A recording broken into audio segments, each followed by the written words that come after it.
जय हिंद साथियों, मैं जितेंद्र कुमार आप सभी का आपके अपने YouTube चैनल एसपी मंत्रा क्लासेस चैनल पर अभिनंदन करता हूं। साथियों कैसे हैं आप सब? आशा करता हूं स्वस्थ होंगे, मस्त होंगे। साथियों चलिए आज के इस सेशन में मैं आज आप सभी के लिए लेकर के आया हूं प्रॉफिट एंड लॉस का क्लास। जी हां, इसमें मैं आज चर्चा करूंगा एसएससी में आपके जो क्वेश्चंस पूछे गए हैं और रेलवे में किस प्रकार से पूछे जा रहे हैं, सारे सवाल को आज मैं अवगत कराऊंगा साथियों। जी हाँ, याद रखिएगा आपके एमटीएस में और सीएचएसएल में और एनटीपीसी ग्रुप डी में इस समय जो सवाल पूछे जा रहे हैं, जो रनिंग ले रहा है साथियों, उस पर हम लोग विचार करेंगे। तो चलिए आज की इस क्लास को शुरू कर रहा हूं। वीडियो में शुरू से अंत तक बने रहिएगा साथियों, भागिएगा नहीं। याद रखिएगा, भागिएगा नुकसान आपको होगा। बस छोटा सा वीडियो बना रहा हूं, उस वीडियो को आप शुरू से अंत तक जरूर देखिए साथियों, बहुत बेनिफिट होगा आपको। बस यही निवेदन है, ध्यान दीजिएगा। कह रहा है क्या कि प्रॉफिट एंड लॉस समझिएगा, प्रॉफिट एंड लॉस, बात की गहराई को समझिएगा साथियों। इसी को बोलते हैं लाभ और हानि। क्या होता है लाभ और हानि?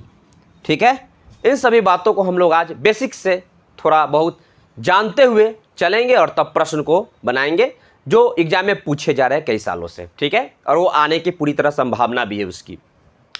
बात ये होता है साथियों, प्रॉफिट एंड लॉस का केस कब होता है? जब मान लीजिए हम कोई सामान खरीदते हैं, ठीक है, तो उसके खरीदने के पश्चात यदि हम उसे खरीदते हैं तो किस मूल्य पर खरीदते हैं, ठीक है, और उसी सामान को हम यदि बेचना चाहे तो किस मूल्य पर बेचते हैं।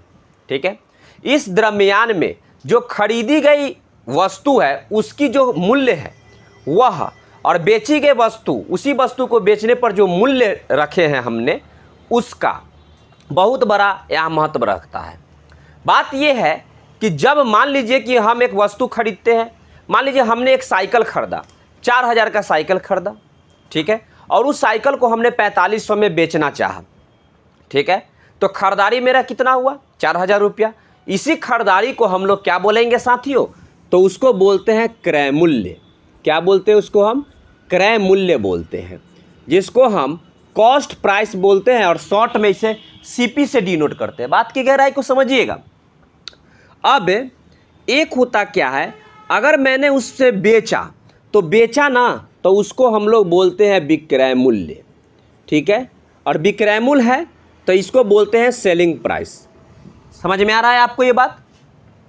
तो जो वस्तु हमने खरीदा और उसको बेचा तो उस पर जो लाभ हुआ या हानि हुआ, ठीक है, अगर लाभ होता है भैया तो याद रखिएगा इसको बोलते हैं प्रॉफिट, और अगर हानि होगा ना हो तो इसको बोलते हैं लॉस। समझ में आ गया? तो मान लेते हैं कि ये वस्तु हमने खरीदा 4000 रुपया में और बेच दिया उसको हमने 4500 रुपया में, तो बताइए 4000 खरीदारी था, 4500 में बेच दिए, 500 का लाभ हुआ ना हो, तो लाभ कितना का हो गया भैया? 500 रुपया का लाभ हो गया। इन दोनों के बीच में अंतर 500 का है, यानी 500 रुपया का लाभ हो गया। याद रखिएगा, अब हमें इसमें पूछेगा कि 500 का तो लाभ हुआ है भैया, जरा ये भी बता दीजिए कि अगर प्रतिशत में लाभ होता तो कितना परसेंट का लाभ होता? तो हमेशा याद रखिएगा प्रतिशत लाभ बराबर होता है जो लाभ आया है 100 और उसमें गुना करिए 100 से, अब बट्टा में किस पर हुआ है ये लाभ? तो क्रय मूल्य, खरीदारी पर ना हमें लाभ का पता चल रहा है, कितना में खरीदे थे उस पर कितना ज़्यादा कमा लिए, तो उस क्रय मूल्य पर ये काम हो जाएगा। अगर हानि का केस होता ना भैया तो हम क्या करते, ये हो जाता आपका जितना हानि हुआ था उतना गुना 100, और ये भी तो काम आपके क्रय मूल्य पर न चलेगा हो, कितना में खरीदे थे और कितना आपको लॉस हो गया जो बेचे तब। ठीक है, तो ये दो बातें हैं। अगर मान लीजिए कि ये लाभ इतना है, 500 रुपया आपका क्या है, तो लाभ है यदि, और आपको कहे प्रतिशत लाभ निकालिए, तब प्रतिशत लाभ निकालने को कहे तो यही ना फॉर्मूला लगेगा, ये लाभ गुने 100 मतलब 500 गुना में 100 और बट्टा में क्रय मूल्य। क्रय मूल्य था कितना भैया? ये था 4000 रुपया, तो ये 3 गो जीरो है, ये डबल जीरो एक यहाँ पे काट दीजिए, ठीक है, ये 2 दूना 4, 25 बार में, यानी 25 बट्टा में 2%, यानी कि 12.5% का साथियों इसको लाभ हो जाएगा। क्या हो जाएगा भैया? लाभ हो जाएगा। रुपया में कितना का 500 रुपया का लाभ हुआ, जबकि प्रतिशत में कितना का लाभ हुआ 12.5% का लाभ हुआ। क्लियर है? यदि हानि निकलता तो हम इसी तरह से इसको सॉल्व कर सकते थे। ठीक है, सब कुछ समझ में आ रहा है? तो चलिए कैसे कैसे एग्जाम में प्रश्न पूछे गए हैं और पूछे जा रहे हैं और पूछे जाने की पूरी संभावना है साथियों, चलिए उन सब पर हम लोग विचार करेंगे। ठीक है, इस सवाल को देखिएगा। कहता है कि एक फल विक्रेता 20 रुपए के 10 सेब खरीदता है और 20 रुपए में 12 सेब बेच देता है, तो उसे कितने प्रतिशत हानि उठानी पड़ी? साथियों ये जो सवाल है ना, भाव वाला सवाल है। ठीक है, भाव का केस है इसमें। तो भाव का केस यदि रहे ना जिस सवाल में, तो वहां पर हम लोग प्रॉफिट और लॉस यदि परसेंटेज में निकालेंगे तो हमेशा याद रखिएगा वह हमेशा विक्रय मूल्य पर भाव का केस का हिसाब बनेगा। ठीक है, विक्रय मूल्य पर बताइएगा 20 रुपया में 10 को खरीद लेता है और 20 रुपये में 12 को बेच देता है। क्लियर है ये बात? तो बेचा कितना? 20 रुपया में 12 गो और 20 रुपया में खरीदा था 20 गो, ये 10 गो खरीदा था। तो बताइए 2 गो तो लॉस किया नहीं है? किया लॉस, 2 गो का लॉस हुआ इसको। ठीक है, तो ध्यान दीजिएगा ये आपका हो जाएगा क्या, ये कितना का लॉस हुआ? 2 का लॉस हुआ, गुना में 100 हो जाएगा। हानि प्रतिशत निकालना था ना, हो हानि प्रतिशत किस पर जाएगा? ये तो 12 पर जाएगा। क्यों? क्योंकि विक्रय मूल्य हुआ 12 का, बेचने का केस है ये, तो ये भाव का केस है ये। तो ये हो जाएगा 2 से कट जाएगा कितना बार में, आप इसको काट सकते हैं। ये 2 से कट जाएगा साथियों 6 बार में, और ये कटेगा 3 से कटेगा 2 बार में, और ये कट जाएगा 50 बार में। यानी कि 50/3 बराबर 16.2/3%। यही आपका परम सत्य उत्तर हो जाएगा। ठीक है, ये भाव का केस है तो हमेशा विक्रय मूल्य पर आप परसेंटेज निकालिएगा। ठीक है, प्रॉफिट एंड लॉस का। चलिए इसे आप नोट कर सकते हैं साथियों। चलिए अगला सवाल हमारा क्या कहता है, जरा ध्यान से देखिएगा। हमारा अगला सवाल कहता है कि 18 वस्तुओं का क्रय मूल्य 15 वस्तुओं के विक्रय मूल्य के बराबर है, तो प्रतिशत लाभ ज्ञात करें। याद रखिएगा एक बात, प्रतिशत लाभ प्रॉफिट या लॉस बराबर यदि ए वस्तु का क्रय मूल्य बी वस्तु के विक्रय मूल्य के बराबर हो, ए वस्तु का क्रय मूल्य बी वस्तु के विक्रय मूल्य के बराबर हो, तो हमेशा याद रखिएगा फॉर्मूला होता है a - b बट्टा में b और गुना में 100%। इस बात को हमेशा में याद रखिएगा साथियों, बाहर प्रतिशत कर दीजिए, कोई दिक्कत नहीं। ठीक है, ऐसे आपको बनाना है।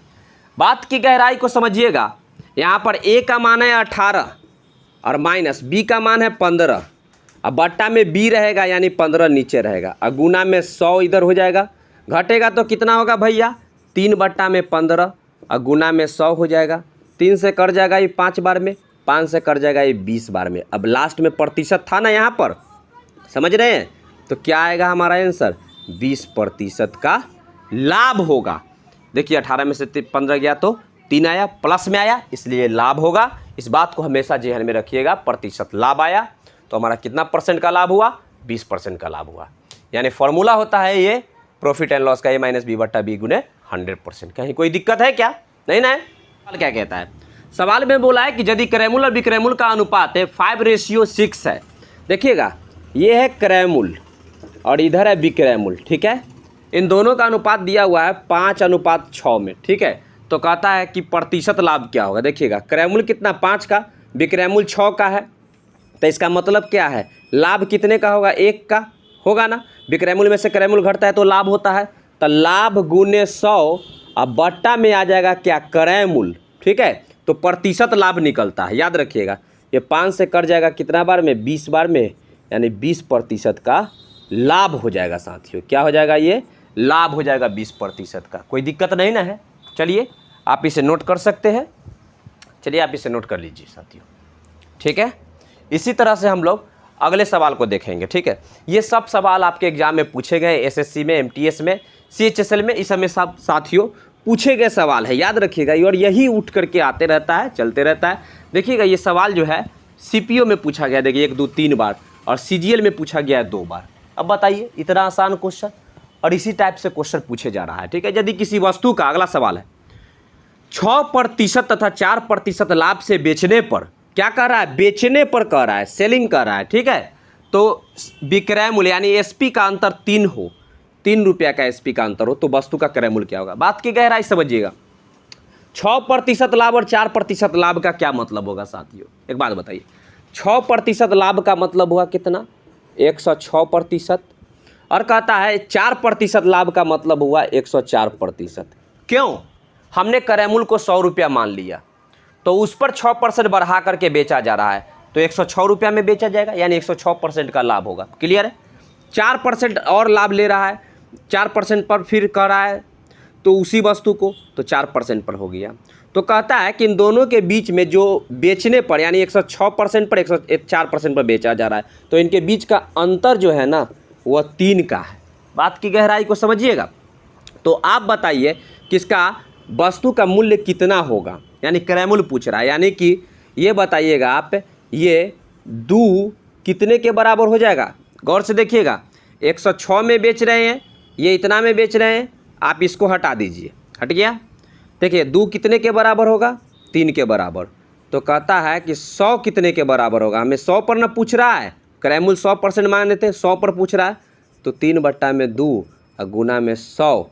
याद रखिएगा साथियों, ये कट जाएगा 50 बार में, ये होगा 50 दूना तिहाई 150।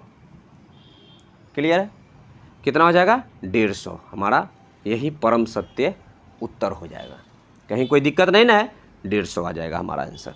चलिए, तो साथियों इसी तरह के सवाल एग्जाम में पूछे जा रहे हैं, मुझे पूरे विश्वास है आप इसे समझे होंगे। और हाँ साथियों, इसे आप अपने जेहन में उतार के रखिएगा और प्रैक्टिस खूब कीजिएगा, ठीक है। और आने वाले एग्ज़ाम में ऐसे सवाल को आप निश्चित तौर पर बना दीजिएगा साथियों। एग्ज़ाम सिर पे है, आप तैयारी पूरी तरह से कीजिए, ज़रूर सफल होइएगा साथियों। और हाँ, आप हमारे अभी तक इस चैनल को आप सब्सक्राइब नहीं किए हैं तो चैनल को सब्सक्राइब जरूर कर लीजिए, बेल आइकन भी जरूर दबाइएगा ताकि नए वीडियो का नोटिफिकेशन आपको समय पर मिलता रहेगा दोस्तों, ठीक है। और हाँ, ऐसे वीडियो को लाभ उठाने के लिए आपके जो भी मित्रगण जो गणित में कमज़ोर है उनके यह जरूर शेयर कीजिएगा और शेयर करिए, उन्हें लाभ पहुँचाइए ताकि वो भी एग्ज़ाम को अच्छी तरह से फेस कर सके साथियों और अपने को सफलता प्राप्त करा सकें, ठीक है। तो चलिए मिलते हैं कल के नेक्स्ट वीडियो में। खुश रहिए, मोटिवेट रहिए। जय हिंद।